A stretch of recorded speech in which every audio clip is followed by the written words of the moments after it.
We're now joined by Cathy Chin, who's Executive Director of the Alliance for the Betterment of Citizens with Disabilities, ABCD. Cathy, good to have you with us. Thank you for having me. Good to be here. The website's up. Tell everyone what the organization does and who you service every day. Certainly. ABCD is a trade association. Our member agencies provide services in the community here in New Jersey for individuals with intellectual and developmental disabilities. In addition to our adult services, which includes support coordination, day and residential services and supports, 14 of our member agencies provide services to early intervention, EI. And in calendar year 2023, those 14 agencies served over 65% of the children enrolled in EI here in the state of New Jersey. Early intervention, EI. Be really clear so everyone understands what the heck early intervention means, who it's for, and what the impact is, please. Certainly. Early intervention is a family-centered, evidence-based program which uses, in the main, physical, occupational, and speech-language therapists who provide services to infants and toddlers 0 to 3 with developmental delays or disabilities. The goal of early intervention is to prevent or minimize permanent disability. Now, since 85% of brain development occurs within the first 3 years of a child's life. 85%? Correct. This is a critical period in which to identify and address disabilities and delays before they become significant barriers to development. So we talk about a lot of fiscal matters in the state, what the budget looks like. We're literally recording this a few days before the budget by the Constitution is supposed to be struck on the last day of June. We're taping a little bit before that. In the state budget, what is allotted for or to your organization, A and B? What is it that you're looking for? Because my understanding is there's an increase. There is no increase for our rates for our agencies.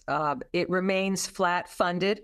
We're asking for a 3% increase, inflationary increase of $4.4 million. So we don't lose ground because we have seen a positive trend, but it's important to keep that positive trend moving forward. So again, there's so many issues in the State House that are contentious and are partisan and whatever. Who the heck would be against what you are talking about? I don't know. I mean, it's a question, of course, of priorities. These are our children. And in New Jersey, I'm happy to say that the National Institute for Early Education Research, which is based out of Rutgers Graduate School of Education, did a recent study, and they found that 4% of children 0 to 3 here in the state of New Jersey receive early intervention services compared to the national average, which is 3.7%. So, Steve, we are doing better than the national average. However, Massachusetts is at 10%. Hold on one second. These numbers can get confusing, but there's nothing confusing about what you just said. Of all the children 0 to 3 that need intervention, 4% of all of the kids that need... No. I'm sorry. 4% of all children 0 to 3 in the state of New Jersey receive early intervention. Okay. I apologize. So, let me try it this way. Of those who need early intervention, do we have any idea what percent of those children actually get that intervention that is so critically important? Well, according to the study, 4% actually received it.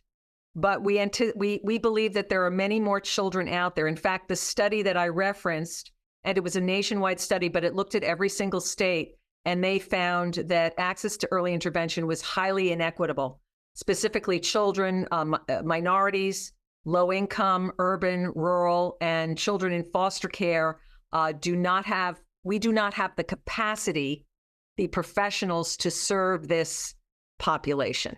Why is that? And what needs to be done to change that? Well, this is a nationwide problem, the supply side of PTs, OTs, and speech language therapists. It's a nationwide problem, but specific. What kind of therapists? Yes, I'm sorry. Physical, occupational, and speech language therapists. They're the ones who provide the services to the infants and toddlers. Why the heck it is so disproportionate terms of who gets the intervention, who doesn't get the intervention, and what needs to be addressed to, if not fix it, improve it.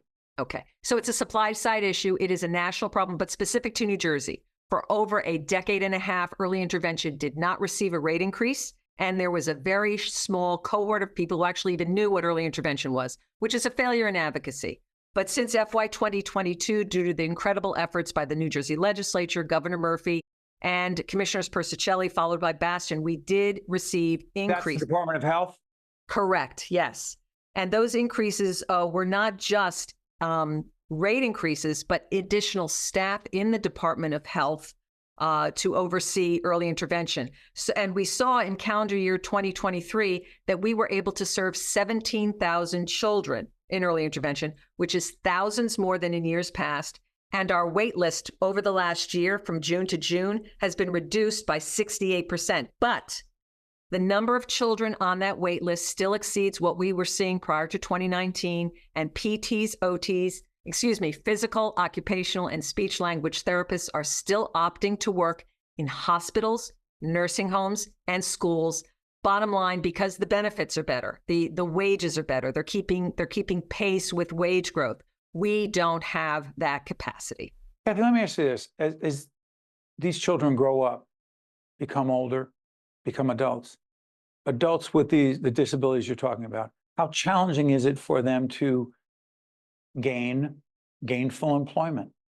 It is. I can't give you stats, but I can tell you anecdotally. I want those stats. I want to describe it for us. It becomes much more difficult. Many of my provider agencies, when I was introduced, I said that we provide services to adults, and those provider agencies say, if we see them in early intervention, we're less likely to see them in our day programs when they become adults. Data has shown that in addition to the savings from early intervention in the K through 12 system, Medicaid, and healthcare, there is increased workforce participation among adults who received early intervention as children. It's quite magical.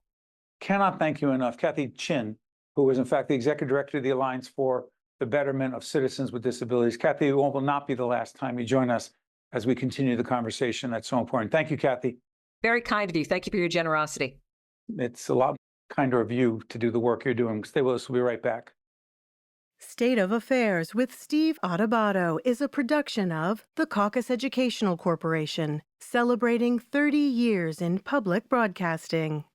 Funding has been provided by Kane University, NJM Insurance Group, the New Jersey Economic Development Authority, Robert Wood Johnson Foundation, Horizon Blue Cross Blue Shield of New Jersey, New Brunswick Development Corporation, Veolia, Atlantic Health System, and by PSEG Foundation. Promotional support provided by Insider NJ and by NJ Biz. To watch more State of Affairs with Steve Adubato, find us online and follow us on social media. Hi, I'm Dr. Jones, and I'm encouraging all women 40 and over to schedule their mammograms. Mammograms detect breast cancer early when it's easiest to treat.